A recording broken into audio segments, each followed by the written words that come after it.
What's your next question? Okay. Let's see. How do you find friends?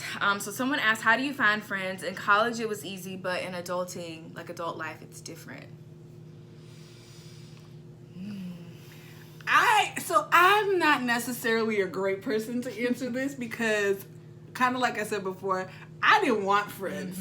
So like, all the friends I have right now have been like, almost, not God forcing them, but just God organically like placing them in my life. You get a friend. Yeah, You get a friend. like, you know, and it's just like they're very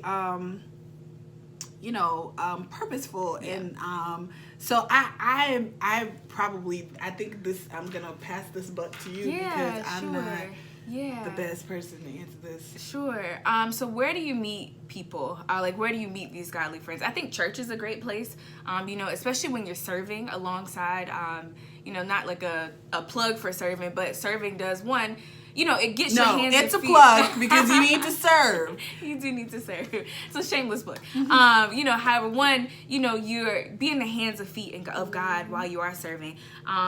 Two, you are connecting other people to kingdom through serving. And then also it gives you an opportunity to build relationships. So if you are plugged into a local church, which I hope that you are, that you are plugged in and you are serving at that church. So serving is a good opportunity because typically, within serving in different ministries, there's different outings that can happen, different meetings that you might meet somebody and it's like, oh wow, like you think that, or oh, you like coffee, I love coffee, what coffee shop you go to, for that to happen organically as well. So I think church is a good place. Let's see, another good place. I think I agree in that in college it was a lot easier because, all you got is time and people in college. Time and people and some bad decisions. A lot of bad decisions. But I think with that, like, as you grow and you get older, like, you actually don't want a lot of friends. Yeah. And I feel like about if the you quality. more than the quantity. And so, like, if anything, I would revisit, like, okay, who do I have that is like has been a godly friend to me, but because of life and seasons and stuff, you may not necessarily connect, but it doesn't mean that the person isn't assigned to your life. It's just adjusting to the different seasons of life. Like, you know what I mean? Absolutely. So I would even start there. Like, who do you already have? And then, because it's like almost like you've taken for granted who you have in your life, and you're like, well, they're not fulfilling this purpose, but like, have you done anything to like build this relationship? And I segues to, how do you invest and build a friendship? Yeah, absolutely. Yeah, I think definitely prioritizing that person. I think you have to be intentional. I think intentional really is the name of the game. You can't just kind of sit on your hands and be like, okay, well, hopefully this friendship will work out. She's nice, I'm nice, or he's nice, whatever, and hope that it works out. You do have to be intentional about spending time together and having conversations, whether it's, you guys do a Bible study or a devotional together, intentional about having conversations around God, but then also having fun. I love Jesus. I also love having fun. And I believe Jesus was a fun person. Absolutely. What are your mutual interests? I think eating is a big one for us. So we love to eat. So, anytime we can try out, like, Lynn literally has a list of restaurants in her phone, and we're just going down the list, just checking them off. So what are your mutual interests? So, what is something that you guys can do together? Or if you guys are different, what is something that one person likes and the other person can, like, get exposed to and get experience in, and, maybe check that off a bucket list for them. I don't know. But it doesn't always have to be so very serious. It can be fun, and it should be fun. You want to be able to laugh and create memories and have a good time. Like, you don't want it just to be, it's okay, but you don't want it to just always be the word all the time. Like, you do want to be able to have some fun. And then also, I think confidence. So Proverbs 26:20 says, fire goes out without wood, and quarrels disappear when gossip starts. A quarrelsome person starts fights as easily as hot embers light charcoal or fire lights wood. Rumors are dainty morsels that sink deep into one's heart. Smooth words may hide a wicked heart, just as pretty glaze covers a clay pot. And so the scripture goes on to talk about essentially people that are gossipful and quarrelsome and bring all this conflict and negativity into your life.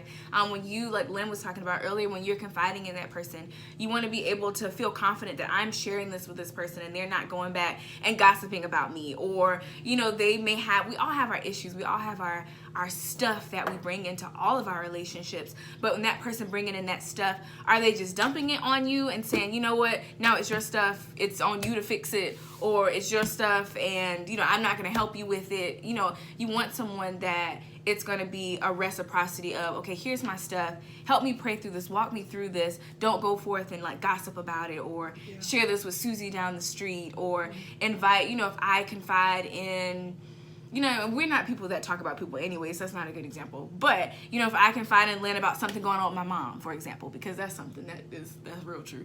If I confide in Lynn, hey, my mom is going through XYZ, and this is how it's making me feel when she says XYZ or does XYZ to me. Lynn then going forth and telling my mom, okay, Miss Kennedy, Megan said da da da da da da da da, and now me and my mom have this strained relationship, and there's all this drama and conflict. So you want someone that you can have confidence that you can confide in, and they will not cause quarrel and conflict and gossip and all that rough stuff in your life.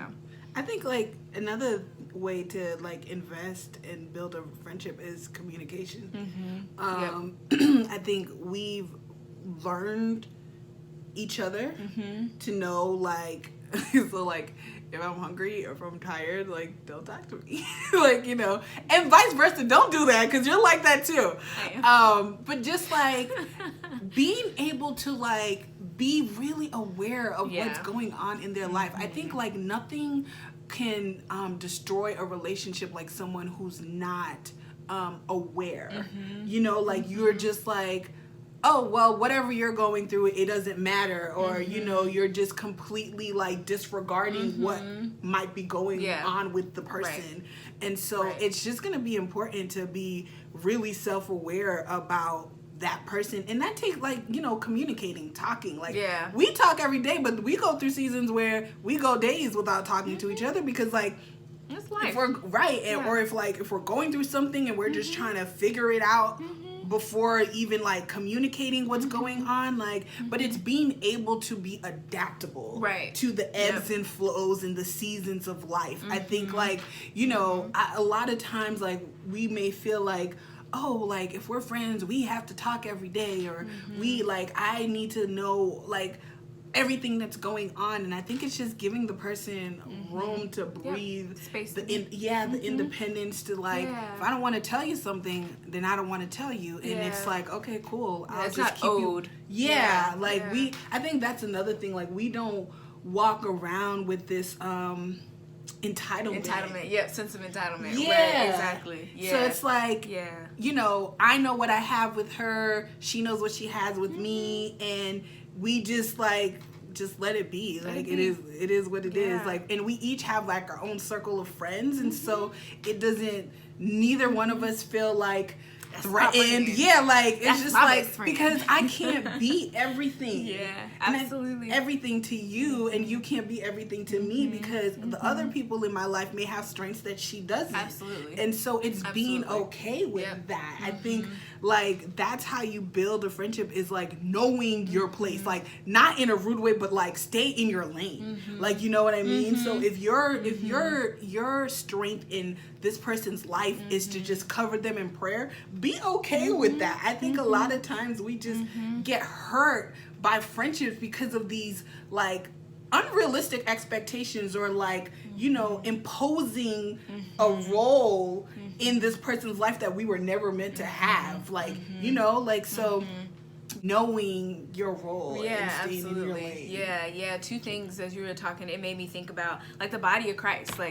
Some people are called to be a hand, some people are called to be a foot, some people are called to be an elbow, but if the hand believes, no, I'm gonna be a foot, then you're not operating in how God has designed you to be, or that role that he wants you to have in that person's life, and you can't accurately and effectively speak into that person as God intended for you to do so. And then I think a lot of in that communication and being aware of that person and what they need comes into having your mind renewed. I think a lot of times we can bring in our baggage from friendships, whether they were really great friendships and we have the expectation that this person's gonna be just like this person over here. Good. Or like, you know, if we've been hurt by friends and automatically this person's gonna hurt me. Yeah. So within godly friendships, and that goes back to that trust and that communication. And even being vulnerable. I think vulnerability is really big too, and being able to share, you know, this is something that has happened to me, or you know, when you said that, I know you may not have meant it that way, but it made me feel like XYZ. And you having that confidence to be able to be vulnerable and open in communication. So all those things kind of go in together as far as how you build it, build a godly friendship. Yeah. And let God be the center of it all. Like, I think that's really what it comes down to, is just like in moments where even if you don't understand, or you know, just praying and covering and like letting God be the one who anchors you, because essentially like our hope is in God. And like, you know, sometimes friends can become idols as well, because you've like, you know, going to them for everything, everything, or you want them to be everything, and God's like, nah.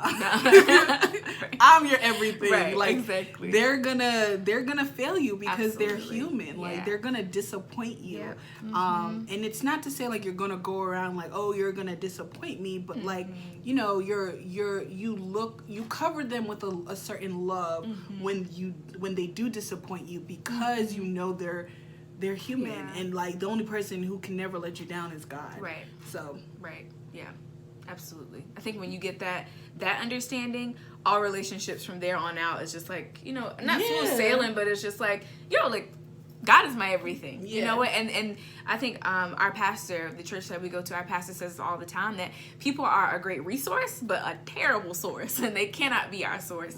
That they are great as resources, because we really can't do life alone, and we weren't meant to do life alone. God designed us for relationships, but it's very important that we have the relationship with Him